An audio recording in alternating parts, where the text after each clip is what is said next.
देर रात तक over time कर रहे प्रिंसिपल घर जाने ही वाले थे कि टीम के कोच ने उनका रास्ता रोक लिया और जबरदस्ती उनसे पेंसिल मांगने लगे। कुछ गड़बड़ महसूस होने पर प्रिंसिपल मुड़े और उसे पेंसिल दे दी, लेकिन उन्हें नहीं पता था कि कोच वो पेंसिल प्रिंसिपल के हाथ में चुभो देगा। डर के मारे उन्होंने अपनी चाबी उठाई, कोच को एक बार मारा और भागने के लिए मुड़ गए। आखिरकार वो भागकर मेन गेट तक पहुंचे, लेकिन देखा कि गेट पहले से ही लॉक था। जब उन्होंने विंडो से भागने की सोची, कोच सीटी बजाते हुए उनके पीछे आ गया था, इसलिए उन्होंने पास पड़ा एक गमला उठाया और उसकी तरफ फेंक दिया। कैंची उठाकर वो कमरे से भागे। किस्मत से उन्हें मोटे टीचर मिल गए जो अपना सामान लेने वापस आए थे, लेकिन उनके पास चाबी नहीं थी, इसलिए उन्हें दोबारा ऑफिस में जाना पड़ा। जमीन पर गिरी चाबी उठाने के लिए बाहर आकर उन्होंने देखा कि स्पोर्ट्स टीचर पहले ही पीछे आ चुके थे, इसलिए वो मुड़कर मेन गेट की तरफ भागे और कोच के पकड़ने से ठीक पहले बाहर निकलने में कामयाब रहे। उन्होंने गेट को बाहर से लॉक कर दिया। जैसे ही उन्होंने चैन की सांस लेनी चाहिए, उन्होंने देखा कि पीछे खड़े मोटे टीचर ने कैंची उठा ली थी। अगले दिन कर्ली बालों वाला लड़का स्कूल में नहा रहा था, तभी उसने मुड़कर देखा कि बाथरूम में एक टीचर मौजूद है जिसका चेहरा पूरी तरह से खराब हो चुका था। तो उसने तुरंत पास खड़े हैंडसम लड़के को मदद के लिए बुलाने को कहा। तभी उस टीचर ने कुछ अजीब बातें कही, लेकिन अजीब बात ये थी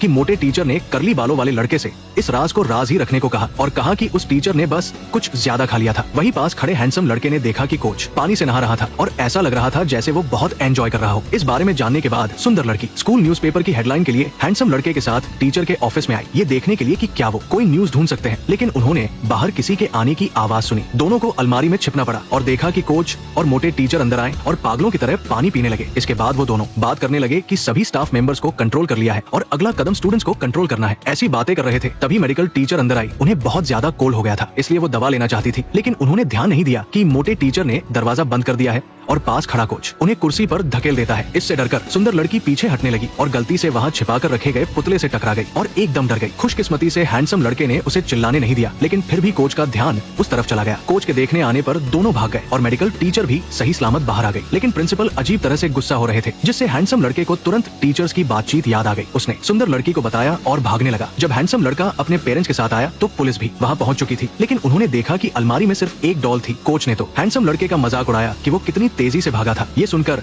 हैंडसम लड़के के पिता को बहुत शर्मिंदगी हुई और बाहर आकर उन्होंने अपने बेटे को डांटा। लेकिन हैंडसम लड़के ने देखा कि एक पुलिस वाले को प्रिंसिपल ऑफिस में ले गए। जब वो बाहर आए तो पुलिस वाला साफ तौर पर कुछ अजीब लग रहा था। हैंडसम लड़के को तुरंत समझ आ गया कि पुलिस को भी उन्होंने कंट्रोल कर लिया है। लेकिन इस सब के बाद उसके पिता का हैंडसम लड़के पर से भरोसा पूरी तरह उठ गया। उन्होंने उसके सारे एंटरटेनमेंट डिवाइसेस जब्त कर लिए और उसे स्कूल जाने को कहा। लेकिन उन्हें नहीं पता था कि अगले दिन ऑफिस में टीचर्स पागलों की तरह पानी पी रहे थे और पूरा कमरा